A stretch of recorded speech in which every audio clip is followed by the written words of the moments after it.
name is Jerry Stringer, and I've been going to this church for 20 years, I think. 20 years since 1994. If my math is right, then that's going to be about 20 years.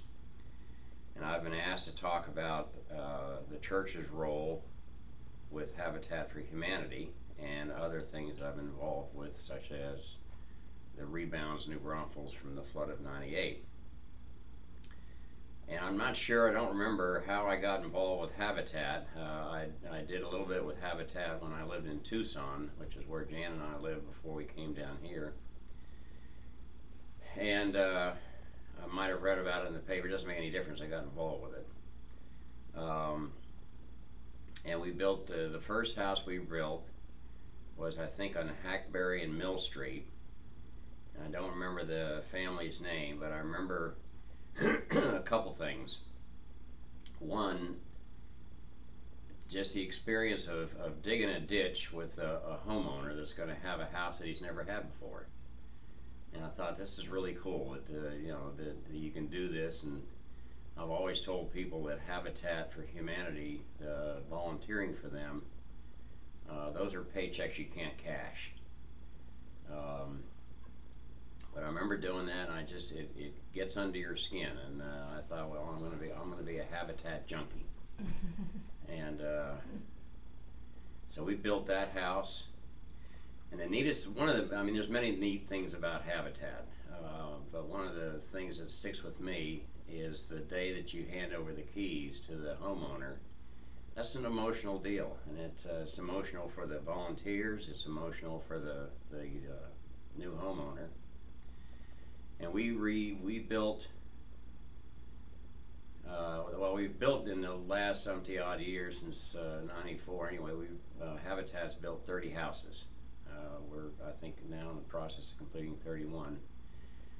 But First Church, under the tutelage of Fred Martine, got involved,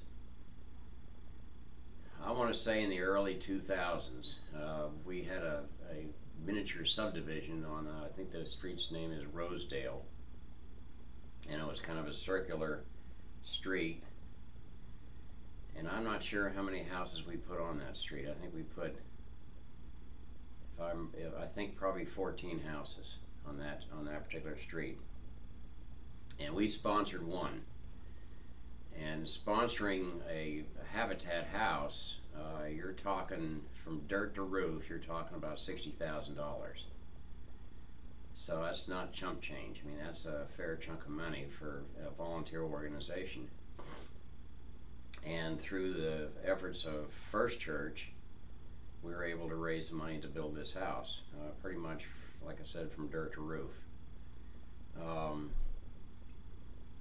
And seeing as though we are under the auspices of First Church, most of the volunteers were from the church. And I've often kidded people, sometimes managing volunteers on a Habitat bill is like herding cats. But it's a fun thing. There's people that have never held a hammer, and there's people that are scared to death of climbing a ladder, and all that goes away after a couple of weeks of doing this. And we did it on Thursdays and Saturdays. Lunch would be provided by the volunteer group, but it's also a good time for fellowship, and that's a fun part. You get to know people from a different perspective than being very formal and walking into the sanctuary and all that kind of stuff. That particular house, I'm trying to think of anything that stood out in building that house. There's a certain protocol and a certain format that you have to use in every house we use, every house we build. I was a construction supervisor, along with a man by the name of Jim Lantrick. And we would just assign various jobs in the morning. We'd always start with a circle, holding hands, and an opening prayer, and that kind of set the tone for the build. I had three ladies staring at me right now, and I'm not sure where I'm supposed to go from here, but we're going to go ahead and do that anyway. These houses, there's a certain format that comes out of Atlanta, which is where the Habitat headquarters are, of what you're supposed to do. Most of these houses are either 2 or 3 bedroom, 1 bath, single story. We build ours here in New Braunfels on slabs. There are houses that are built on what's called pier and beam, which is a different foundation process. And we have trade people coming in doing certain things. The trades people have to engineer the area before the slab is poured. And tradespeople have to bring in, set the air conditioning, they have to set the plumbing basics and set the electrical basics.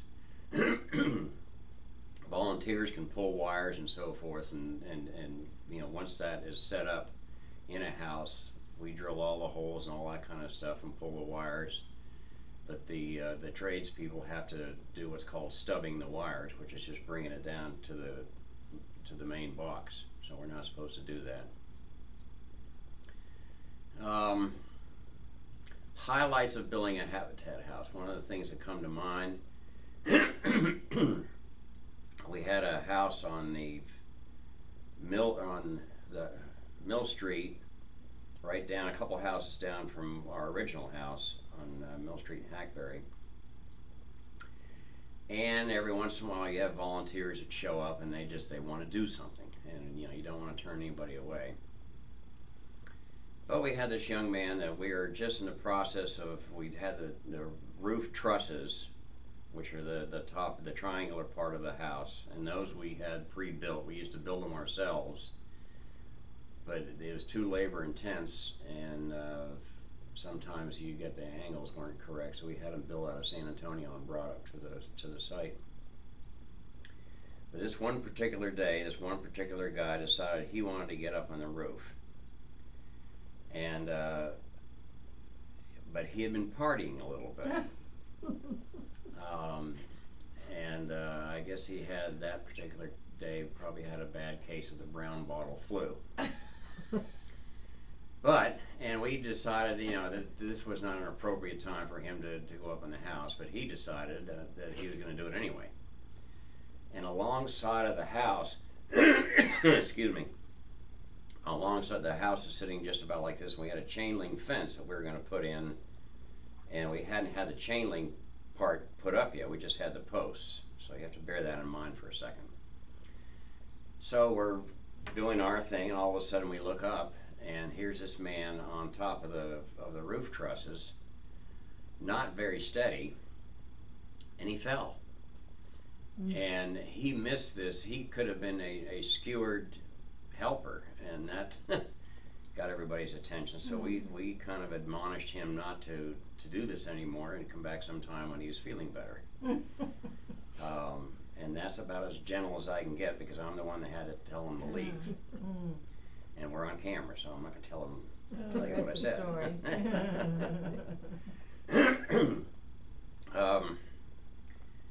But in concentrating, I'm trying to remember who all was involved with the church's build. I know Fred Martin was out there, and we had to constantly tease him about actually doing physical work. And I'm trying to, the Hildebrands were very active at the time, and I'm trying to think of some of the other folks. How about Bill Pembleton? Was he involved? Yes, yes. Thank you for prompting. You can keep prompting me, as a matter of fact. Bill Pembleton, I'm trying to think of. Carol Johnson was involved with that when she was going to this church. This was before the Green Church had been started. But it was just members of our church. Oh yeah. Okay. Yeah. Just members, okay. And then, like I said, I've talked about the tradespeople and so forth, and the church was very good. My wife Jan was in charge of food prep, and so we had some rather lavish lunches that were brought out and much appreciated. How about the inspections? Did you have to meet city inspections? Yeah, I mean these yes, you have to. You have to get a permit that has to be displayed on site. And anything that was done by trades that I mentioned before had to pass inspection. And that was an easy process. I know George was one of the guys. I can't remember his last name. There's a couple of other guys that were involved with code compliance, and they were very kind to Habitat. I mean, there are some things that they probably looked away a little bit and said, yeah, you might want to change this, which is, a nice way of saying it doesn't meet code. But you learn as you go, because there's certain things that we didn't know you had to do that you learn as you go, and that's a good thing. I don't remember, like I said, I don't remember how many people we had from this church. We probably had about 20. And a lot of times, as I said, you get more people volunteering than we have work for them to do. So you have to get very creative in painting and what have you. The process on building the house, the frames and what have you, the framing, the walls would all be built separately. And then you'd have a wall raising party, which is kind of a big deal. I mean, that's where you can see the house finally starting to take shape. So you get your framing going on, you get your inside work done and what have you. You'll put on siding, and we would wrap all of our houses. Wrapping would be an envelope that you would put around the house for installation purposes. Tyvek. If you've seen a lot of these houses that have a white membrane, this is Tyvek. And then, as I mentioned earlier, we built for a while. We built our own roof trusses, and that would be an interesting exercise, trying to get a roof truss that you've built up on the roof. And some exciting moments during some of those times. And we finally had a company out of San Antonio that would pre-build them and bring them out, and then they had a crane that would just literally pick it up and put it down there, and then we would nail them in. Other things with our group from the church. And how about the sweat equity from the homeowners? Yes, sweat equity. The homeowner, they had to put in 500 hours of what's called sweat equity. 250 hours of those 500 would be them or the immediate family, i.e. sisters or brothers or what have you, and the other 250 excuse me, let's see how that went. The immediate family had to put in 250, and then other people, parents, brothers, sisters, and so forth, could put in the other, to make up the 500. And that was required. There's no way to get around it. That was a required deal that everybody then, and I think still does, they have to do. Hours wise, like I said, on building a house, probably took about 6 months, and that's Thursdays and Saturdays. We had a group of folks here from the church that would come out on Thursdays, kind of a core volunteer group, and then everybody else would show up on Saturdays, and we started at 8 o'clock in the morning.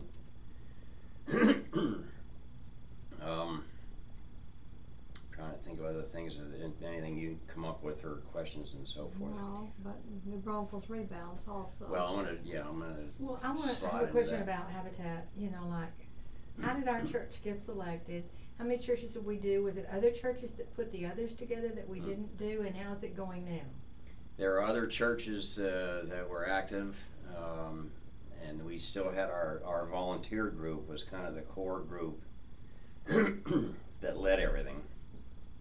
But we were active. The Episcopal Church was active. St. Peter's and Paul was very active. In the selection process as to who, I think the church puts in a bid to build a house. And then whatever house is coming up next or whatever, if that happens to dovetail and fit, then that's to be the one that they're going to build. And I think the Presbyterian Church was involved with it. But most, it's a kind of a church function. It's supposed to be anyway, a church-led function. Does that answer that question? Well, yeah, and are we still involved, and is it still going on, or? Well, Habitat's still going on. I don't know. I don't think we're as involved as we were before. I was kind of a catalyst on that. And many of our guys have aged out of the process. Yes. And the new guys are doing other things, I guess. Well, yeah, and I'm trying to think of some other stories. I have to, I'll embellish this and we'll go into rebounds a little bit. But I remember one time, and it wasn't the house that we were building as a church, but you're always aware of accidents and safety and all this. And I always had to I gave the safety speech. And one of the things I had fun doing is I'd say, all right, now there are 5 things that you have to remember for. So, yeah, we had fun with that. Wow. We had fun with that. But there are some times where a good friend of mine that's still involved with Habitat, I had just taken a young man to the medical center down here because he came down on his finger with a hammer, and the hammer won. And I was coming back with him, and this gentleman that I know was coming down the stairs, and he said, Stringer, he said, I think you need to take me again. And he held up his arm, and he had shot, and we used air guns, framing nailers. And he had, I don't know how he had done it, but he had parked one on his arm, and it missed nerves, missed bone, and everything else. But that leads me to something else. We did not allow volunteers to use any mechanical framing nailers. They had to get used to the pain of using a hammer and that type of stuff. And we have a well-equipped, at that point in time when we were involved with it back in the 90s, it wasn't very sophisticated. We have our own trailer that we eventually, it evolved. Now I think we even have a big truck with all the tools and everything else needed. So that was good. So, 98, big rainstorm in 98. And we had a gentleman here by the name of Larry Phelps. And Larry and I, Larry particularly started this group called Rebounds New Braunfels. The flood of 98 was disastrous.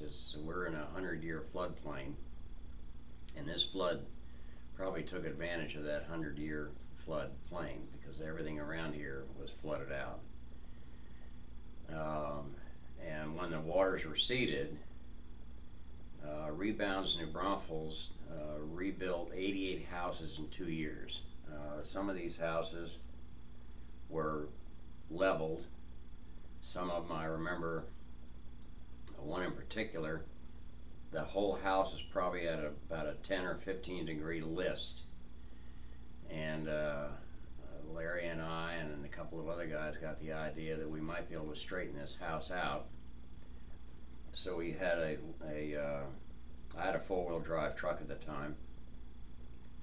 We took a big rope and a 2x6 and put the 2x6 through the window on the other side of the house and attached the rope to it and brought the rope through the house and attached it to my truck. And with that idea in mind, we wanted to see if we could straighten the house up, which didn't work, but it was a fun idea. The little truck that could. Right? Yeah, well, the little truck tried, but we just, so that, we eventually got that house straight, but we had to do it using different methods on the outside of it.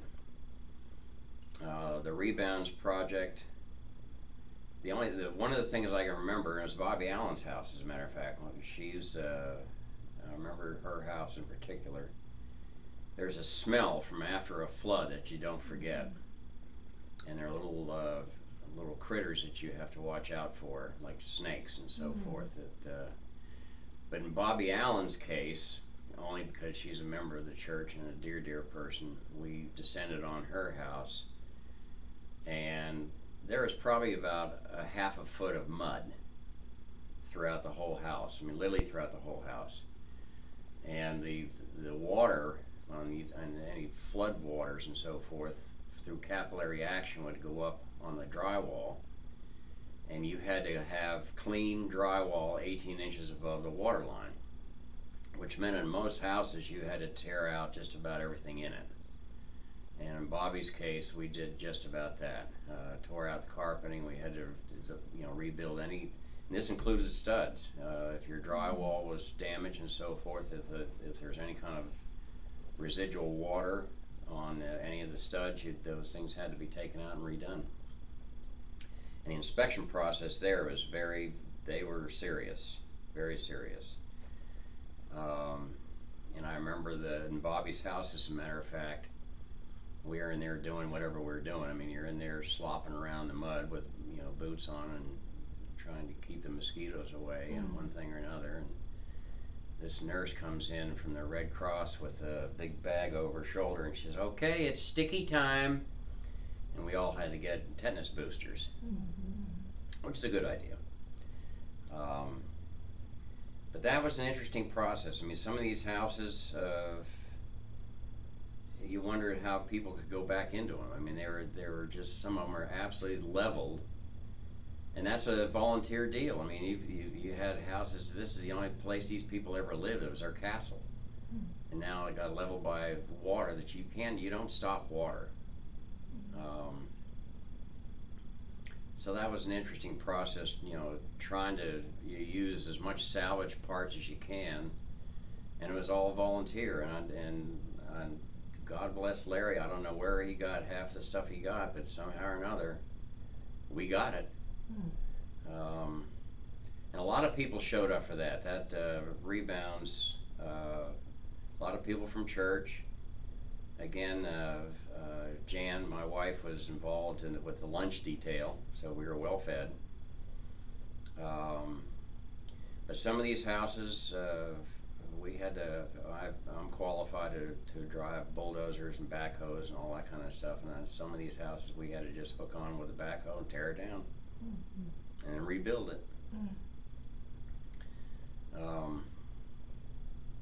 How long did it take to get the smell out of those places?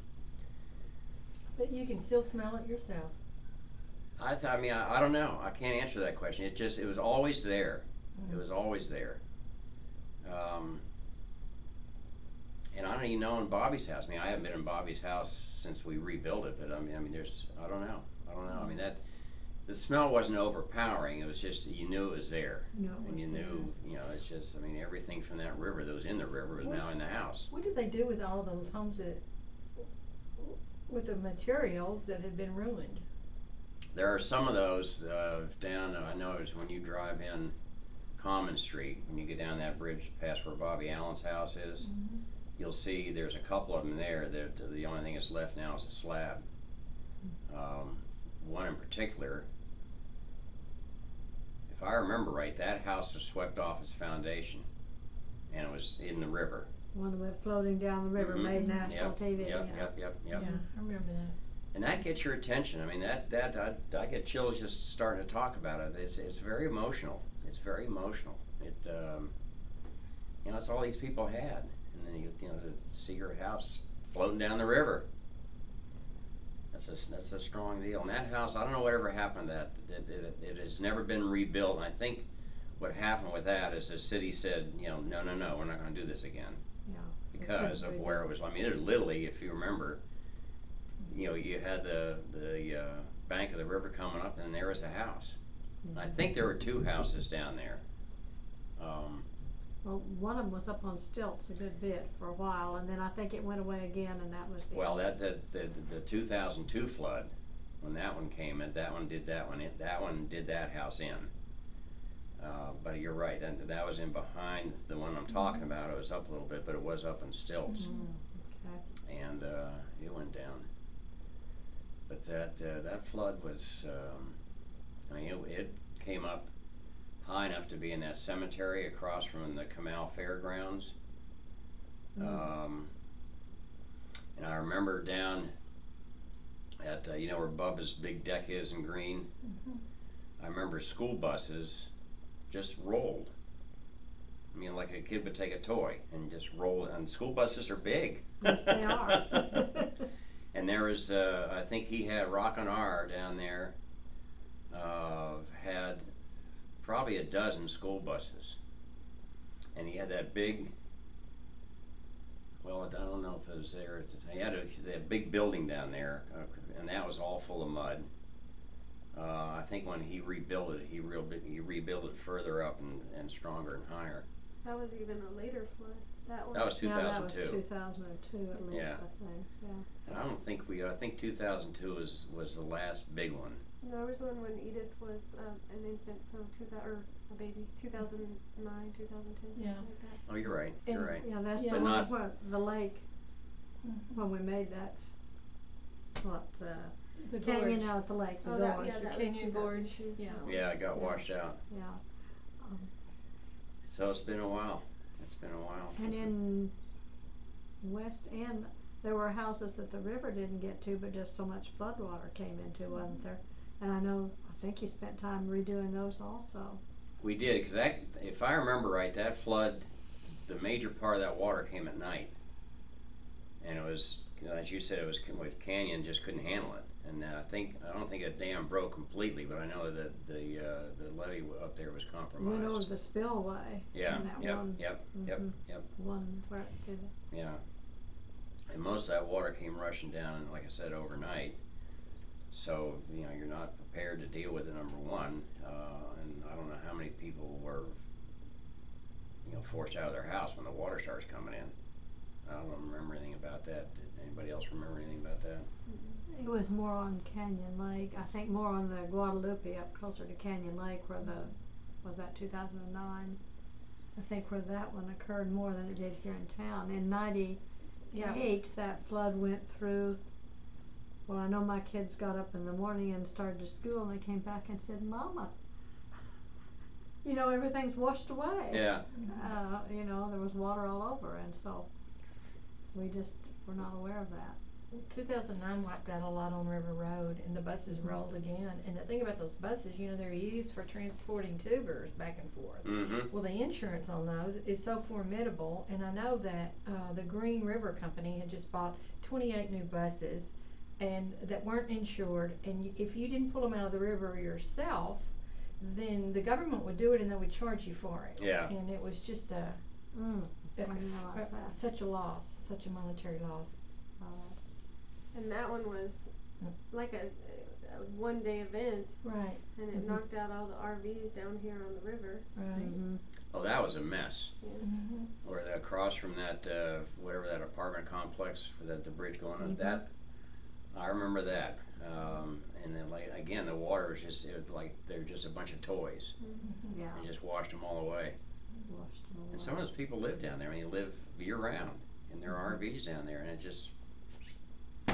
I know where the Castiles lived down there too. They didn't rebuild the last time. They just walked away, from it. It was beautiful land down there, a nice place, but they just didn't rebuild. Well, there's on, I think in '98, and I'm trying to remember, because I got involved with a friend of mine here named Kevin O'Toole.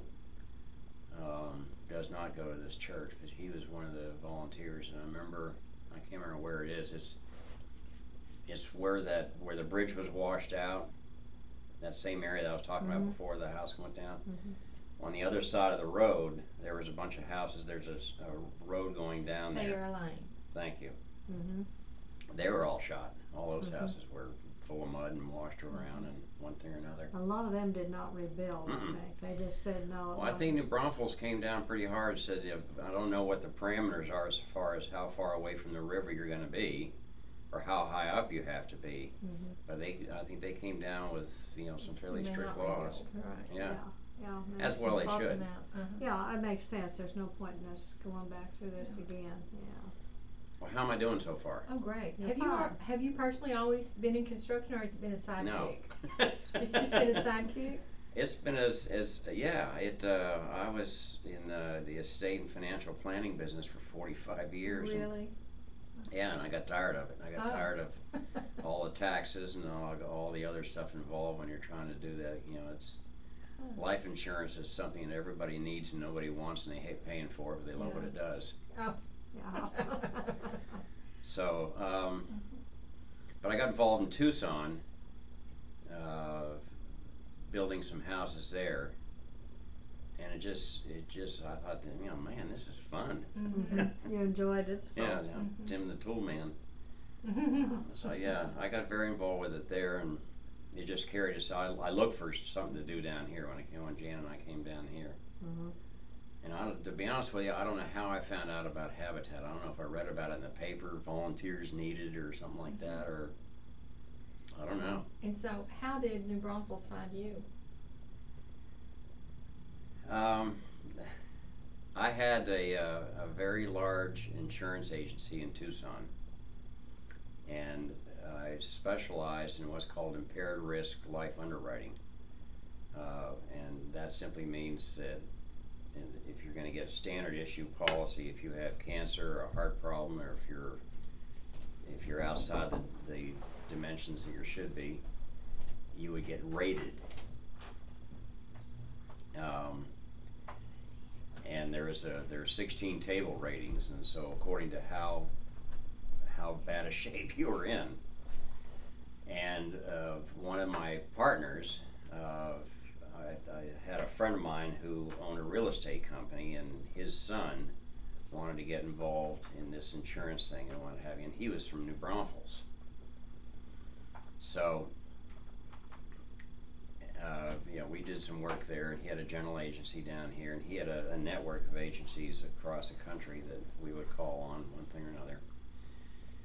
Long story short, I got involved with raw land syndications, real estate raw land syndications in Tucson, because Tucson in the middle 80s was going pretty hot and heavy until the 86 Tax Act hit.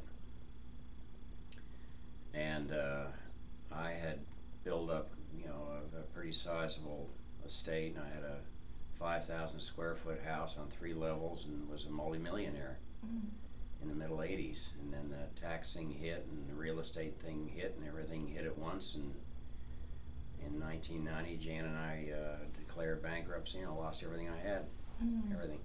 That happened here in New Braunfels in the 80s a lot, too.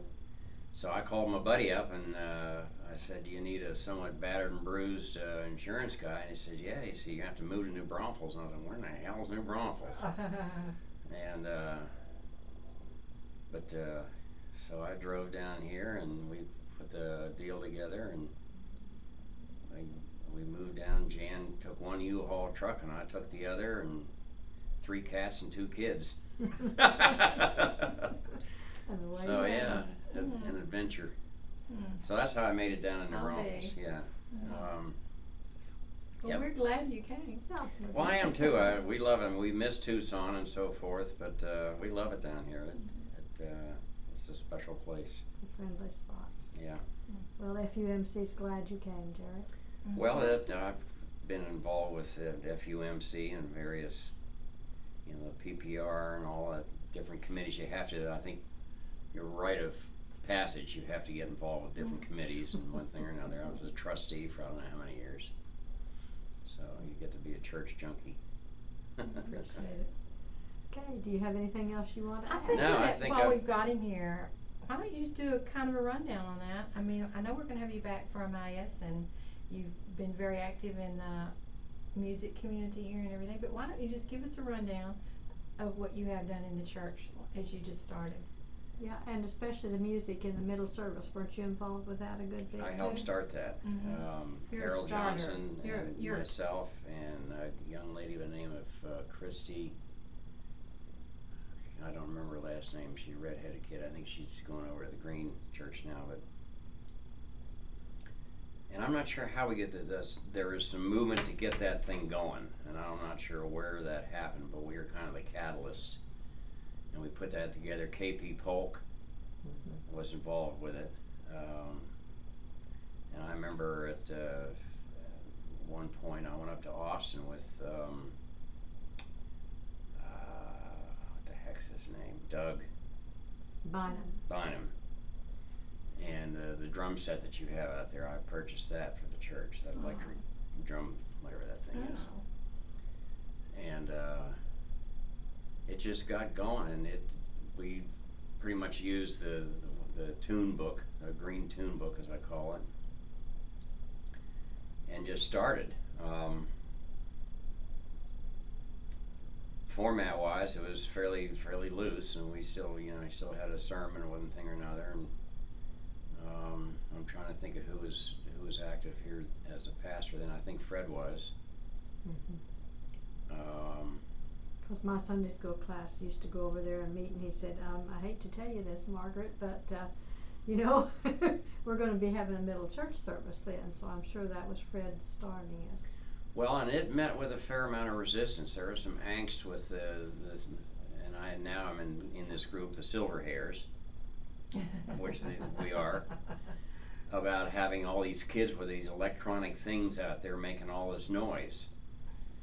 But the funny part about that is that middle service, that contemporary service, we worship more people than the 11 o'clock. Middle service has really been built up a lot. Yeah. Huh? It really built up the church. It did. It was it was fun. It was a lot of fun. When Karen and Laura came and they kind of took over the middle service for them, it just really built up the church a lot. So that yeah, that was a fun thing. And then of course it evolved over to the Green Church, and a lot of Carol went over there, KP went over there, Christy, the girl I was telling you about, went over there. And so I don't know whether I lost interest then, or I know when Jan got her cancer, I was pretty much pulled out of everything. And I think that was in, when did she get it? 2010, I believe. So I kind of was pulled out, but music-wise,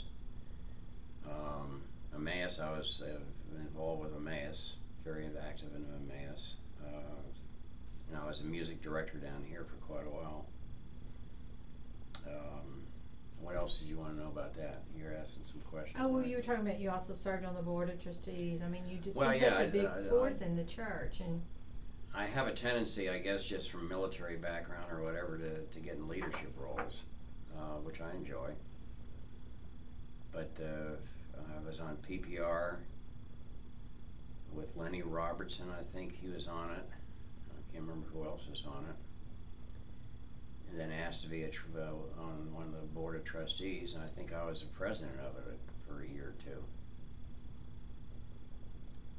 Yowzer. You've been busy. I was very active on the refurbishing and building and what have you of Wesley Hall. That was quite a project. And, oh man, what else have I done? I remember you from Alpha. That's how I got to know you. Yeah.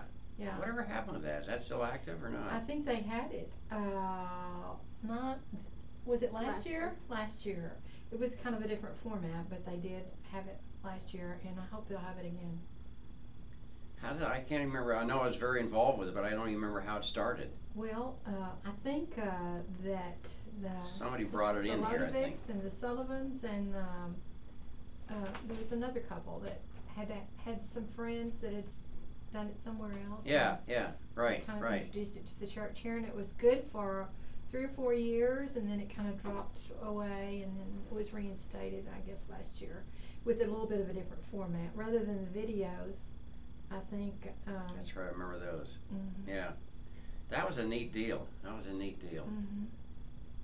But you go through all these little cycles and what have you. And all the things. Yeah, I don't think I'm done yet anyway. I think I'm going to get involved in something else here coming up. I don't know what it is yet. But Well, that's a good way to end. There's still something else to do. Yeah, still something else. Yeah. Thanks for sharing. I appreciate You're welcome. it This very has much. been interesting. Yeah, I'm thinking back. I had to do a number of years ago. When was it? And why was it? It was up in Telluride, Colorado. And a bunch of us were skiing up there, and somehow or another I got talking about Emmaus or talking about something, and this girl from a TV station in California wanted to do an interview. And we went slogging through the snow up to where they were staying in this particular deal, and she had a camera about 50 times bigger than this thing, and sat the camera down in front of me, and she said, just start talking. At least I have people here that I can interact with. I mean, there you just have a camera, and I'm sitting there, and well, okay, here I am, and kind of hard. But how are you gonna? What are you gonna do with all this stuff now? That you said archives. Are these just gonna be things that you can have on YouTube? We're having this on YouTube. We also have all these books back here, and I may try to type up some notes from what you said about Habitat for Humanity and put in.